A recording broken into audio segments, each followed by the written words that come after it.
Vaovao malaza avy any Amorondavany hita fatiny antona tamin'iny andron'ny omaly iny i Roberto miadamana izay ben'ny tanànany Bemanonga Morondava teo aloha. Ka ny pitsopitsony mahakasika an'izay ny fakafakana amintsika ato anatin'ity vidéo ity ka manasa antsika rehetra anaraka an'ity vidéo ity hatramin'ny farany. Aza dindro ny milaiky ny vidéontsika ary tsarovy hatrany ny miabone amin'ny chaîne antsika mba ahafahanareo manaraka tsy tahapaka ny vidéo zay lefa neto isan'andro. Tsy ampendrela moa isika fa avy hatrany tonga de vavany ndao ary.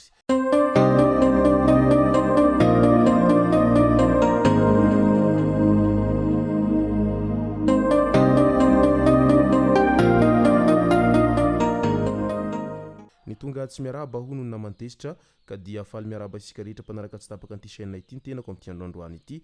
Arakin'izay efa natsipiko zay dia ny mahakasika ny vaovao ratsy avy any Amorondava any no tena iompanantsika ato anatin'ity vidéo ity. Fa milohan'izay dia andao aloha resahantsika ireto tsara ho fantatra manaraka ireto. Eo amin'ny resaka fisolokiana sy ny fisandohana andraikitra ny sandoka ho polisy pirenena ity tovolahy ity ka nosamboriny compagnie urbaine d'intervention na CI avy ao Tsaralalàna tamin'iny andron'ny alahady iny. Araka ny hita amin'ny sary dia tena miezaka makatahaka anirony polisy irony itony ranamana itony na eo amin'ny fomba fiakanjo zany na eo amin'ny hetim-bola mba ahafahany misandoka an'izay andraikitra tsy anazy zay. Tadidio anefa fa tena mahavoasazy ny misandoka andraikitra tahaka an'izao ary mampigadra mihitsy ny raha toa ka tratra izany.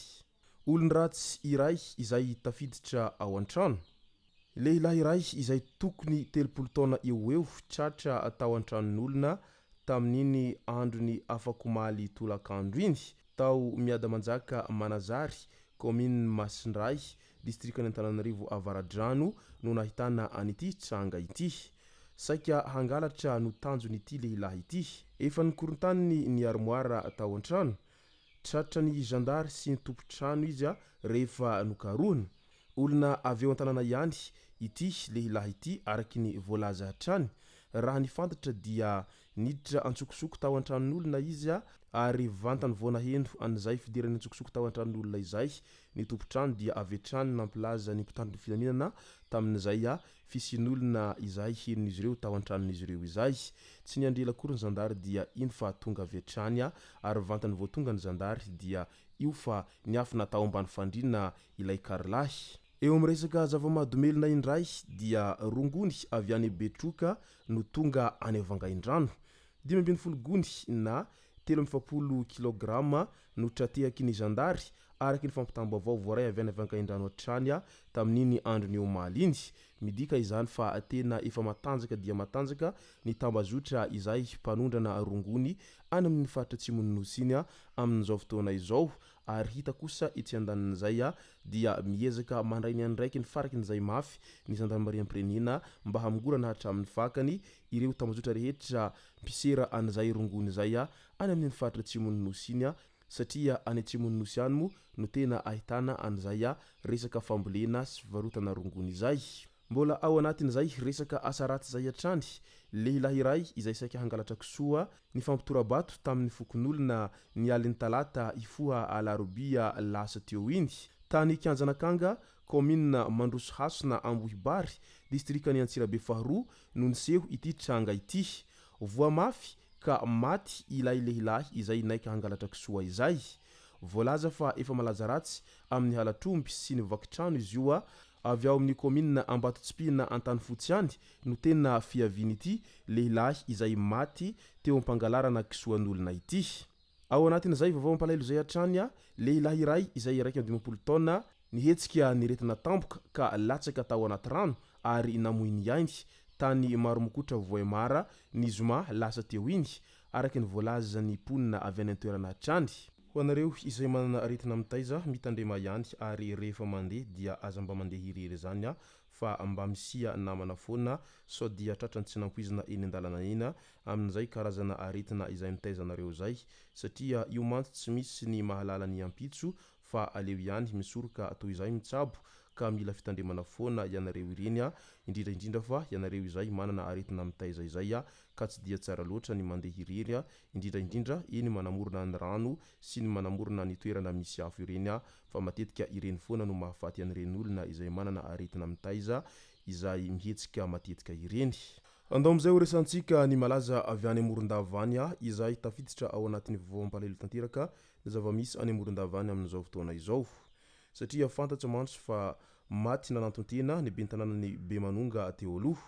Maty nananton-tena teo amin'ny toerana antsoina hoe Manga Milahatsy Fokotany Antanandava commune Ambonivohitry ny Bemanonga i Roberto Miadamana izay bentanana tao an-toerana teo aloha.